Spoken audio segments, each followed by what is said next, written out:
Io leggo un sacco di cose rispetto al mio futuro, a volte sono entusiasmanti, altre volte imbarazzanti, altre volte sono veramente dei voli pindarici.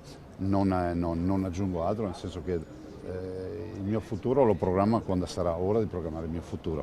Vedo però che molti sono interessati al mio futuro, quindi come si dice, dormi preoccupato. Un volo pindarico forse non lo farebbe, ma uno per Bruxelles forse lo vorrebbe prendere. Luca Zaia glissa sul suo futuro e cerca di frenare le voci sul suo destino che oramai, dopo le parole di Salvini, è sempre più vicino all'Europa. La bocciatura in Senato dell'emendamento sul terzo mandato per sindaci e governatori almeno all'apparenza non lo scompone, ma parliamo appunto di apparenza. Io non vivo dell'ansia del terzo mandato e non perdo sonno per questo. E penso che i cittadini debbano essere rispettati, dopodiché il Parlamento sovrano deciderà se continuare in questo Paese a bloccare il mandato ai miei sindaci e ai governatori e garantirlo a vita a tutti gli altri, oppure uniformare il tutto. In via di principio anche giuridica l'emendamento è presentabile in qualsiasi provvedimento da qui fino allo scadere del problema. E diciamo che è un tema che deve affrontare il Parlamento, non perdo le mie giornate per parlare di queste robe. Il presente per Zaia è l'autonomia e il governatore nega che ci sia stato uno stop al disegno di legge. A me non risulta che ci sia uno stop all'autonomia, l'autonomia va avanti,